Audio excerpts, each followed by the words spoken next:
بسم اللہ الرحمن الرحیم۔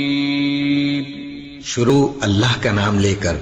جو بڑا مہربان نہایت رحم والا ہے۔ تیسرا گروہ وَمِنَ النَّاسِ، اور لوگوں میں کچھ ایسے بھی ہیں مَن يَقُولُ آمَنَّا بِاللَّهِ وَبِالْيَوْمِ الْآخِرِ وَمَا هُم بِمُؤْمِنِينَ، جو کہتے تو یہ ہے کہ ہم ایمان رکھتے ہیں اللہ پر بھی اور یوم آخر پر بھی، مگر وہ حقیقت میں مومن نہیں ہے۔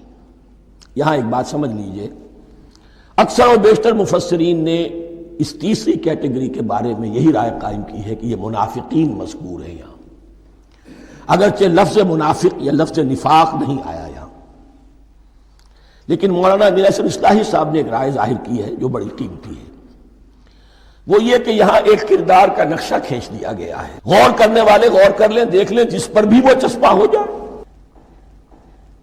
اور بالفعل جب یہ آیات نازل ہو رہی تھیں تو دو طبقات پر یہ کردار نگاری جو ہے، یہ جو شخصیت کا ہیولہ کھینچا جا رہا ہے، وہ دو کے اوپر راست آ رہا تھا۔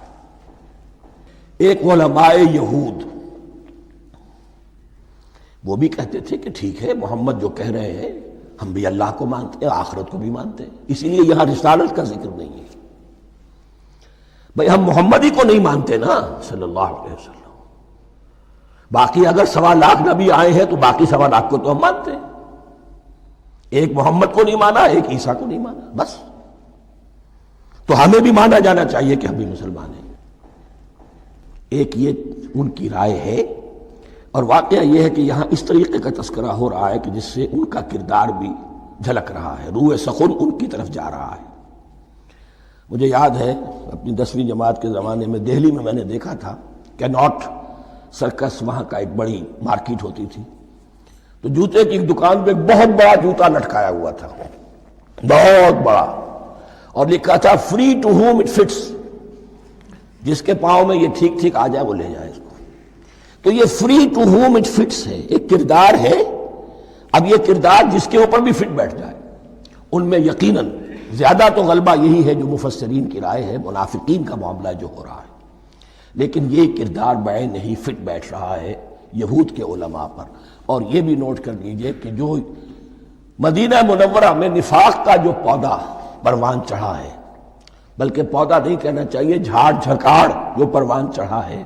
وہ یہودیوں کے زیر اثر، جیسے جنگل کے اندر بڑے بڑے درخت بھی ہوتے ہیں اور اندر جو ہے نیچے جھاڑیاں بھی ہوتی ہیں، تو یہ نفاق کا جھاڑ جھکاڑ جو ہے وہ یہودی علماء کا جو پودا تھا اور بہت بڑا تھا، اس میں کوئی شک نہیں، اس کے سائے میں پروان چڑھا ہے۔ ان دونوں میں معنوی ربط بھی ہے۔ وَمِنَ النَّاسِ مَن يَقُولُ آمَنَّا بِاللَّهِ وَبِالْيَوْمِ الْآخِرِ وَمَا هُم بِمُؤْمِنِينَ، اور لوگوں میں سے کچھ ایسے بھی ہیں جو کہتے تو یہ ہے کہ ہم ایمان رکھتے ہیں اللہ پر اور یوم آخر پر، لیکن وہ مومن نہیں ہیں۔